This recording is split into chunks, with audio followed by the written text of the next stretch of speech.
Looking at major developments overnight in the ongoing federal government shutdown. The Senate took a procedural step toward ending the shutdown, voting 60-40 to advance a compromising funding package. They agreed to the package would reopen much of the government through a continuing resolution that funds most agencies until late January. It does not include an immediate extension of the health care subsidies under the Affordable Care Act tax credits.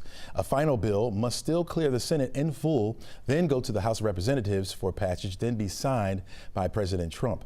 We'll have more on the moves in a live report from Washington, D.C. coming up in about 8 minutes from now. All right, Georgia officials are moving to comply with the latest federal directive on food aid. The State Department of Human Services says November SNAP benefits will be capped at roughly 65% of the normal amount. This follows a Supreme Court ruling that halted full payments nationwide. Families whose regular payments date have already passed will see partial deposits by tomorrow, while others will follow the state's normal schedule. Despite the move by the state, pantries across Georgia continuing to be slammed with longer lines and raising food requests. Back with us is Julie, the executive director of Feeding Georgia. Welcome back to the show. Thank you so much for having me. I really appreciate the opportunity. All right. You've been in food assistance for years now. Have you ever seen the instability like this before? Well, I will say that the food banks are an emergency food assistance network. So certainly over the years, we've seen shutdowns, we've seen political battles that happen outside of what we're doing, and our assistance continues. The work that we do every day continues regardless of what's happening.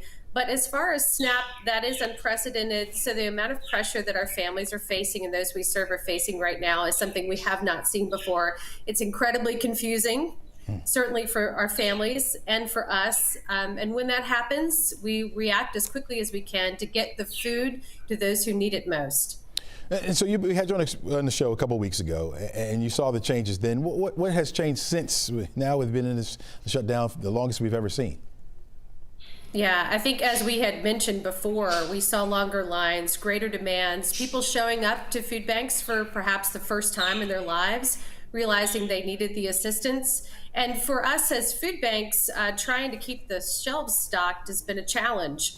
So as fast as we can get food on the shelves, in some instances, it's flying off the shelves.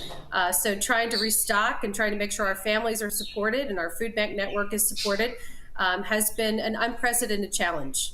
What kind of help do you need, or what's the most kind of help you need from the public right now? I'm going to tell you that as our heads were down working so hard, there was nothing like picking up our heads and looking around and realizing the community had come forth.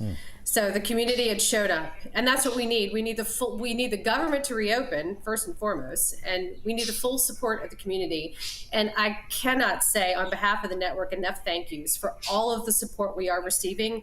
We need it. We need it now. We need all of it, and we are putting it to use as fast as we get it. So the community's outpouring of support is absolutely a great thing to see. As we're entering into the holiday season, it's awfully nice to see the kindness. Yeah, it's a good thing right there, and hopefully that continues. Now, the USDA memo orders states to issue roughly 65% of normal SNAP benefits. How big of an impact is that reduction for Georgia families?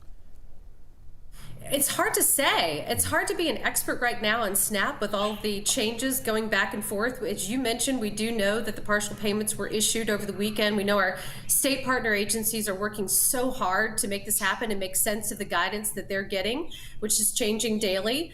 We do know that our recipients are receiving 65% partial payments depending on their maximum allotment that they receive each month. So it's a complex calculation.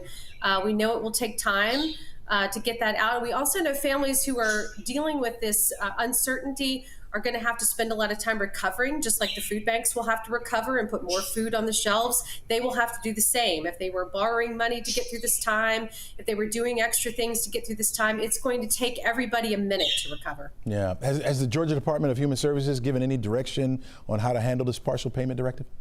Every day. They're trying as hard as they can to give us as much guidance as possible. But it's hard. It's tough to know what to think when things change as they are. But we do know that everyone who is in charge of the program is working very hard to do as much as they can, as quickly as they can. Yeah. If the appeal score takes weeks, let's say, to act, how do food banks sustain the pace through Thanksgiving and into December? Community support. That's exactly what we need. Just quick math, for every one meal that food banks are able to provide, SNAP provides at least 6. So if we're sending out about $4.5 million worth of food to recipients each month, or to all the folks that we serve each month, SNAP is doing about $250 million. So that's about a $200 million gap that food banks simply are not prepared to meet. There's just simply no way we can do that. So we are counting on the full support of the community, as we're seeing now, to get us through this and to get everyone who needs food meals on their table. Yeah. Julie, I got about 30 seconds left here. What's your biggest fear and what gives you hope as we head toward the holidays? My biggest fear is this will last longer and that our families will go without for longer, especially at the busiest time of the year for food banks, and as families are facing the holidays without food and with the anxiety they're facing. The thing that we are heartened most about is just how many people truly care. And we cannot say enough thank yous. As I mentioned, we need everyone's support. It has been wonderful to see it. It is making an impact as soon as we get it. And so all we can say is thank you, and we hope for better days. Julie, thanks so much for all you do for our community, and thank you for joining us this morning.